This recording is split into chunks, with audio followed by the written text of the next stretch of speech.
రెండు రోజులుగా మహబూబాబాద్ జిల్లా వ్యాప్తంగా భారీ వర్షం పడింది. గార్ల మండలంలో రెయిన్ ఎఫెక్ట్ ప్రభావం పడింది. జల దిగ్బంధంలోనే గార్ల మండలం చిక్కుకుంది.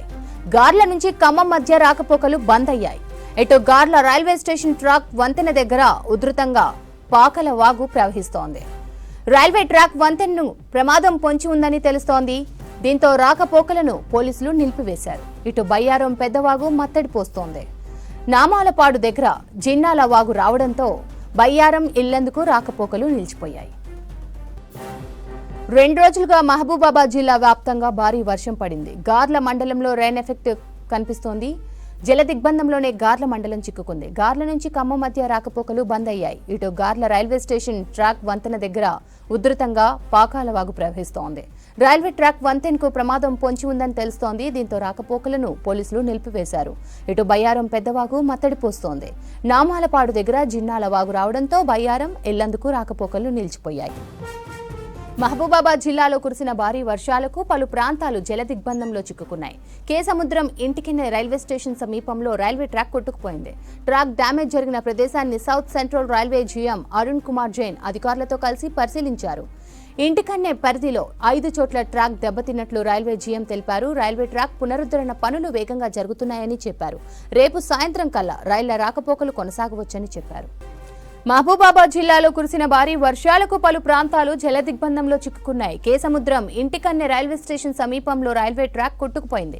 ట్రాక్ డ్యామేజ్ జరిగిన ప్రదేశాన్ని south central railway GM Arun Kumar Jain అధికారులతో కలిసి పరిశీలించారు.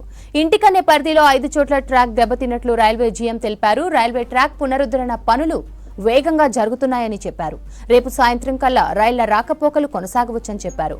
ఇక దీనికి సంబంధించిన మరిన్ని వివరాలు కృష్ణమోహన్ అందిస్తారు. కృష్ణమోహన్. శ్రవంతి, ప్రస్తుతం అయితే ఇటు కాజీపేట టు విజయవాడకు వెళ్ళే ప్రధాన మార్గంలో ట్రైన్కి సంబంధించినటువంటి ట్రాక్ అంతా కొట్టుకుపోయింది. దీంతో యుద్ధ ప్రాతిపదికన అయితే పనులు జరుగుతున్నాయి. మొత్తం 5 చోట్ల ట్రాక్కు సంబంధించినటువంటిది వరద ప్రవాహానికి ఎఫెక్ట్ అయిందని చెప్పొచ్చు. ప్రస్తుతం మనం ఇంటికన్నా సమీపంలో ఉన్నాం. ఇంటికన్నా దగ్గర కూడా దాదాపు 30 మీటర్ల మేర కింద ఉన్నటువంటి వాగు ఒక్కసారిగా ఉధృతికి కింద కొట్టుకుపోయింది. స్లీపర్స్ అంటే ఆ సిమెంట్ దిమ్మలు ఏవైతే ఉన్నాయో వాటిని రైల్వే బస్సులో స్లీపర్స్ అంటారు. తర్వాత బేస్ ప్లేట్స్ ఉంటాయి. కింద కట్ట ఉండేది. యాక్చువల్గా వరద మొత్తం కూడా ఇటువైపు నుంచి కాదు, మనకు అక్కడి నుంచి ఒక సిమెంట్ తోటి కనిపిస్తున్నటువంటి కల్వర్ట్ ఏదైతే ఉందో అక్కడి నుంచి ఆ ఇంటికన్నెకు సంబంధించినటువంటి చెరువు ప్రవాహం అంతా కూడా ఆ వైపు నుంచి వెళ్లాల్సి ఉంటుంది. కానీ 2 రోజులుగా కురిసినటువంటి భారీ వర్షాలు ఈ చెరువుతో పాటు చుట్టుపక్కల ఉన్నటువంటి మరొక 3 చెరువులకు సంబంధించినటువంటి వాటర్ ఫ్లో ఒక్కసారిగా ఉధృతంగా వచ్చింది. ఆ సమయంలోనే ఈ ట్రాక్ కింద ఉన్నటువంటి కట్ట మొత్తం కొట్టుకుపోయి వెనుకకు పోవడంతో ట్రాక్ మొత్తం కూడా ఇప్పుడు గాలిలో వేలాడుతుంది. ఇది ఒక విధంగా చెప్పాలంటే ఇటు చెన్నై టు ఢిల్లీకి పోవాలన్నా లేదా సికింద్రాబాద్కు వెళ్ళాలన్నా ప్రధానమైనటువంటి రైల్వే జంక్షన్గా రైల్వే రూట్గా చెప్పుకోవచ్చు. ఇది కొద్ది దూరం పోతే కేసముద్రం ఉంటుంది. ఆ తర్వాత మహబూబాబాద్, ఖమ్మం, విజయవాడ ఇట్లా వెళ్తారు. అయితే ప్రతినిత్యం కూడా ఇక్కడ దాదాపుగా ప్యాసింజర్ ట్రైన్సే కావచ్చు లేదా గూడ్స్కు సంబంధించిన ట్రైన్స్ కావచ్చు, దాదాపు 180 ట్రైన్స్ ఈ మార్గంగా ప్రయాణం చేస్తుంటాయి. 2 లైన్లు ఉంటాయి. 3వ ట్రాక్ కోసం కూడా ఇక్కడ నిర్మాణం జరుగుతుంది.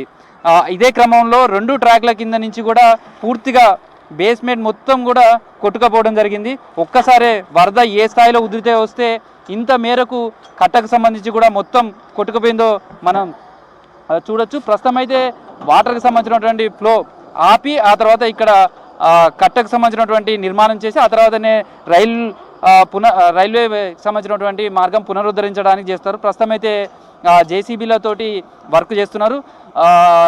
కాపర్ డ్యామ్ అంటే ఏదైతే వాటర్ వస్తుందో ఆ ఫ్లోను ఫస్ట్ ఆపాలి. ఆపి అది రెగ్యులర్గా ఎటువైపు వెళ్ళాలో దానికి సంబంధించినటువంటి మళ్లించే పనులు జరుగుతున్నాయి. ఇవంతా కూడా పూర్తి కావడం, తర్వాత విద్యుత్ లైన్లకు సంబంధించినటువంటి మరమ్మతులకు పనులు, తర్వాత ఇవన్నీ కూడా ప్రస్తుతం అయితే దక్షిణ మధ్య రైల్వేకి సంబంధించినటువంటి జీఎంతో పాటు ఇతర అధికారులంతా కూడా ఇక్కడి నుంచే పర్యవేక్షిస్తున్నారు. ప్రస్తుతం రైళ్ల రాకపోకను పునరుద్ధరించడానికి సంబంధించినటువంటిది దాదాపు మరొక 24 గంటలు పట్టే అవకాశం ఉన్నది అనేది అయితే అధికారులు చెప్తున్నారు. ప్రస్తుతం అయితే పునరుద్ధరించే పనులు అయితే వేగవంతంగా చేస్తున్నారని చెప్పచ్చు. అయితే మహబూబాద్కు సంబంధించి కూడా అత్యధికమైనటువంటి వర్షపాతం నమోదైంది. ఇనుగుర్తి ఇక్కడికి సమీపంలోనే ఉంటుంది. ఇనుగుర్తిలో దాదాపు 46 సెంటీమీటర్ల వర్షపాతం నమోదైంది. 2 రోజులుగా ఇదే సిచ్యువేషన్. మొన్న కూడా 43 సెంటీమీటర్లు పడ్డది. నెక్స్ట్ డే 46 సెంటీమీటర్ల వర్షం నమోదైంది. దీంతో ఒక్కసారిగా ఫ్లడ్ అయితే ఇక్కడ ఉన్నటువంటి వాగుల మీద కనిపిస్తుంది. వాగులు పొంగి పొర్లుతున్నాయి. ఆ ప్రవాహం దాటికి ఇక్కడ ఉన్నటువంటి కట్ట మొత్తం కూడా కొట్టుకుపోయింది. దీంతో ప్రధానమైనటువంటి రైల్వే మార్గానికి సంబంధించి ఇబ్బందికరమైనటువంటి పరిస్థితి వచ్చింది. ఇప్పుడు ప్రస్తుతం అయితే ట్రైన్లన్నీ కూడా రద్దు చేశారు. తర్వాత ఇటువైపు విజయవాడకు, సికింద్రాబాద్ టు విజయవాడకు వెళ్ళే ట్రైన్స్ అన్నింటినీ కూడా భువనగిరి దగ్గర నుంచి నడికుడ మీదుగా దారి మళ్లించారు. ఇటు విజయవాడ వైపు గాను, ఇటు భద్రాచలం వెళ్ళే ప్యాసింజర్ ట్రైన్స్ కానీ ఇవన్నింటినీ కూడా ఈ వైపుగా వెళ్ళే వాటిని రద్దు చేశారు.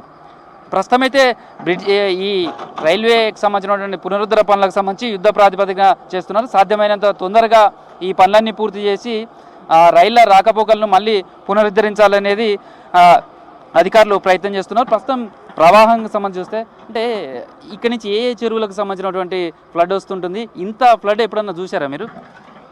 గతంలో 1993లో వచ్చేదండి ఇంత ఫ్లడ్.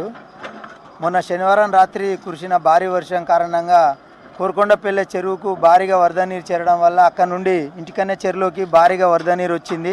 దాని నుండి ఇంటికన్నే రెండవ మత్తడి టోటల్గా మత్తడి బ్రీచ్ అయ్యి ఇంత వరద ప్రవాహానికి గురైంది. గతంలో ఎన్నడూ కూడా ఇలా కాలేదు, ఇదే ఫస్ట్ టైము.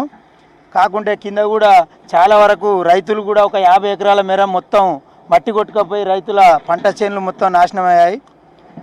గతంలో ఈ ఇంటికనే చెరువు వలన ఇక ముందు కూడా ప్రమాదం పొంచే ఉన్నది. దానికి రివిట్మెంట్ చేయకుంటే ఏ రోజైనా ఆ చెరువు బ్రీచ్ అయ్యి మళ్ళీ ప్రమాదానికి గురి అయ్యే అవకాశాలు ఉన్నాయి. ఇప్పుడు జీఎం గారితో మాట్లాడినాము. నేను ఈ గ్రామ సర్పంచ్ని. జీఎం గారితో మాట్లాడితే ఒక లెటర్ పెట్టాము. ఈ వెంటనే దాన్ని పనులు స్టార్ట్ చేస్తామని చెప్పాడండి. అసలు అంటే ఇప్పుడు ప్రవాహం చూస్తే ఈ సైడ్ నుంచి అంటే ట్రాక్ కిందకి వెళ్ళించింది. అసలు నిజంగా రెగ్యులర్గా ఇక్కడ కట్ట ఉంటుందా? అసలు ఈ కట్ట వాటర్ తోటే కట్ అయిపోయిందా? వాటర్ తోటే కట్ అయిందండి. ముందుగా అక్కడ నుండి పెద్ద మోరి అని ఒకటి ఉంటుంది, అందులో నుంచి కొత్తగా వేరే మోరి కట్టడం వల్ల ఆ మోరిలో నుండి వాటరు సర్ప్లైజ్ పోలేక ఇటు నుంచి ఇది బ్రీచ్ అయి కొట్టేసింది. అసలు ఇంత వాటర్ ఎప్పుడైనా చూసారా? ఎట్లా అసలు ఇంత మీకు ఎప్పుడు తెలిసింది ఇది ట్రాక్ కింద నుంచి వాటర్ మొత్తం కూడా పోయింది, ఇదంతా కూడా ప్రమాదకరంగా ఉందనేది ఎప్పుడు మీకు ఇన్ఫర్మేషన్ వచ్చింది? ఆ తర్వాత మీరేమన్నా రైల్వే అధికారులకు ఎప్పుడు సమాచారం? రైల్వే అధికారులే ఇక్కడ ఆల్రెడీ ఒక వాచ్మెన్ పెట్టారు. ప్రతి సంవత్సరం వర్షాకాలం ఇక్కడ ఒక వాచ్మెన్ ఉంటాడు. పెట్రోలింగ్ వాచ్మెన్ చూసి గేట్ దగ్గరికి సమాచారం ఇవ్వడం జరిగింది. సమాచారం ఇచ్చిన వెంటనే గ్రామస్తులకు కూడా తెలియపరచడం అనేది ఇమ్మీడియట్గా కట్టుకోగానే బండ్లు ఎటు అటు ఆపేసిళ్ళు. ఎట్లా ఉంటుంది అంటే ఈ ఇనుగుర్తిలో కూడా రికార్డ్ స్థాయిలో వర్షం నమోదైంది. ఏ చెరువుల ఫ్లడ్ ఈ వాగులో వచ్చి కలుస్తుంటుంది? ఇది ఒకటిసారి ఇప్పుడు ఇది ఇంటికన్నే చెరువు సార్, ఇంటికన్నే పెద్దగా కోరుకొండపల్లి, తర్వాత అట్లనే ఇంకోటి దామర చెరువు అని ఉంటుంది. ఈ 3 చెరువులు వరద ఎక్కువ అయిపోయింది. ఎందుకంటే అతి భారీగా పడే వర్షాలతో 3 చెరువులు మత్తడి దునకడంతో ఈ 3 చెరువులు మత్తడి ఒకే దగ్గర కలవడంతో ఎప్పుడు కూడా ఇంత పెద్ద వర్షం రాలేదు. దాంతోనే ఉధృతి ఎక్కువై కొత్తగా నిర్మించిన ట్రాక్ అనేది సరిగా లేదని కొంచెం అవపడుతున్నది. దానివల్ల ఎక్కువ ఫ్లో అయ్యి దీన్ని ఇటు డ్యామేజ్ కావడం జరిగింది. అయితే ఈ రెగ్యులర్గా ట్రైన్స్ కానీ ఇదంతా మూవ్మెంట్ ఎట్లా ఉంటుంది అసలు ఈ ట్రాక్? ప్రతి 10 నిమిషాలకు ఒక ట్రైన్ పోయే అంత బిజీ ట్రైన్ సార్ ఇది. ఎందుకంటే ఇక్కడ నుంచి మొత్తం మన దక్షిణ మార్గంగా పెద్ద లైన్ ఇది. ఉత్తర దక్షిణ మార్గం వెళ్ళే మార్గం ఇది, పెద్ద మార్గము. ఎప్పుడు కూడా నిజంగా మొన్న ఇక్కడ గేట్ దగ్గర వాళ్ళు ఉండేపటికే ఈ ప్రమాదం తప్పింది, కానీ లేకపోతే మాత్రం చాలా పెద్ద ప్రమాదం జరిగే అవకాశం ఉండే. దీనివల్ల ఈ కింద ఉన్న రైతులు కూడా దాదాపు ఒక 30-20 ఎకరాల రైతులు కూడా మొత్తం నష్టపరిహారం జరిగింది సార్. మరి వారందరూ కూడా ప్రభుత్వం ఆదుకునే విధంగానైతే ఉండాలి. ఎలా ఉంటుందో చూడాలి ముందుగా. అంటే నిజంగా ఇంత ఫ్లడ్ వస్తుందని ఊహించారా అసలు? రెగ్యులర్గా ఎట్లా ఉంటుంది ఇక్కడ ఫ్లో కానీ ఇదంతా కూడా? ఎప్పుడు వచ్చినా సరే ఫ్లో అనేది ఎప్పుడు వచ్చినా ఇంత ఉధృతం కాలేదు. ఎందుకంటే పాత ఉన్న మోరి నుంచి ఎప్పుడైనా పోయేది, కానీ ఎప్పుడు కూడా తట్టుకున్నది. కానీ ఇంత పెద్దగా భారీ వర్షంతో తట్టుకోలేని పరిస్థితుల్ని ఇలా పెద్ద ఎత్తున వర్షం రావడంతో ఈ వరద 3 చెరువుల వరద ఒక దగ్గర కావడం, అది భారీగా రావడంతో తట్టుకోలేక పైకెక్కి ఇలా క్రమక్రమంగా రైలు ట్రాక్ దెబ్బతిన్నది. ఎట్లుంది ఈ చెరువు కట్టలకు సంబంధించి ఎట్లా ఉంది ప్రస్తుతం వర్షాకాలంలో? రెగ్యులర్గా ఎట్లా మెయింటెనెన్స్ ఎట్లా ఉంటుంది? ఇప్పుడు చూస్తే చాలా పెద్ద ప్రమాదం జరిగింది. నిజంగా కూడా వీళ్ళు గమనించకపోతే కూడా చాలా పెద్ద ప్రమాదం జరగాల్సిన అవకాశం ఉండేది. వాస్తవం సార్, రైల్వే ట్రాక్ మీద ఉన్న ఈ చెరువులకు ఎప్పుడైనా కానీ ఇప్పుడు మున్ముందు కూడా చెరువు కట్టలే దిగే ప్రమాదం ఉంది సార్. ఎందుకంటే మొన్న దూకినాయి, వాటర్ కూడా దూకినాయి. కాకపోతే దానికి రైల్వే శాఖ వారు కూడా అప్రమత్తమై తప్పకుండా వాటికి మరమ్మతులు కట్టకు చాలా చేయవలసి ఉంది. సైడు మన ఏదంటారు రౌతు కట్టడాలు కానీ అలాంటి కనుక చేసినట్టుగా ఉంటే ఏం కాదు ముందు, లేకపోతే ఇలాంటి ప్రమాదాలు మళ్ళీ వచ్చే అవకాశం ఉంటుంది. ఎప్పుడన్నా ట్రాక్ నుంచి వాటర్ పోయాయా? ఎప్పుడన్నా మీరు చూసారా, లేకపోతే ఇదే ఫస్ట్ టైం ఇంతగానం ఫ్లడ్ రావడం? ఇక్కడ నుంచి మాత్రం ఎప్పుడు కూడా వాటర్ అలా సార్, ఇది ఫస్ట్ టైం ఇది చూడడం. ఏ రోజు కూడా ఎంత వర్షాలు వచ్చినా కూడా మరి ఎప్పుడు కూడా ఇలా ట్రాక్ మీదకి పోయిన దాఖలా లేవు. ఇది ఫస్ట్ టైం రావడం. మీదెవరు ఇక్కడికి వచ్చారు కదా, ఇంత ఫ్లడ్, ఇది రైల్వే ఎంప్లాయా? ఇట్లా ట్రైన్స్ కానీ ఎట్లా మూవ్మెంట్ ఉంటుంది? తర్వాత అసలు ట్రాక్ ఇంకెక్కడెక్కడ దెబ్బతింది? ట్రాకు ఇప్పుడు మన 417, 23 నుంచి ఇది అంటే 3 టీపీలు అంటే 150 మీటర్స్, 150-180 మీటర్స్ ఉంటుంది. అయితే ఇటు ఇద్దరు పెట్రోలింగ్ వ్యాన్స్ ఇటు పోయిన్లు, నేను కూడా ఆ నైట్ పెట్రోలింగ్ చేశాను. నేను ఆ పక్క వెళ్ళాను, అంటే ఆ సైడ్ అంటే కొర్పోల్ సైడ్ అన్నట్టు. ఇద్దరు ఇటు పోయారు, అటు ఇద్దరు పోయారు. ఎమ్మడే మాకు 11 o'clock అటు పెట్రోలింగ్ స్టార్ట్ అయింది. 11 నుంచి అక్కడ 11:30కి మేము అక్కడ కూడా 540 బ్రిడ్జ్ ఉంటుంది, పెద్ద బ్రిడ్జ్, సేమ్ బ్రిడ్జ్, బ్రిటిష్ కాలం వేసిన బ్రిడ్జే, సేమ్ ఫ్లోయింగ్. అటు కూడా సేమ్ ఫ్లోయింగే ఉంటుంది. ఇటు ఎంత ఉంటుందో సేమ్ బ్రిడ్జెస్ అది కూడా సేమ్ ఉంది. అది కూడా ఫుల్ పోతుంది అది.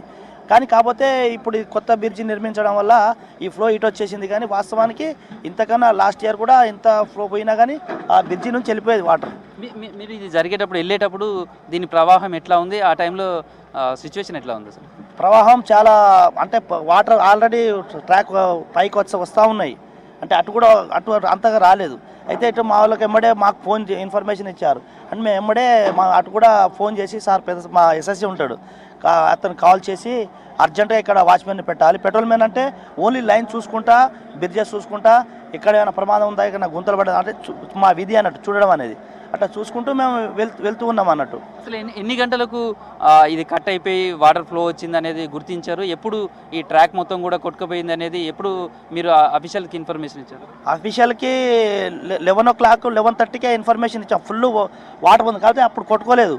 తర్వాత ఒక 10 minutesలోనే మొత్తం ఇక అక్కడక్కడ మొత్తం గుంతలు పడేసినాయి. ఇక అటు నుంచి గుంతలు పడుకుంటా ఇటు మొత్తం ఇక వాటర్ బాగా ఫ్లో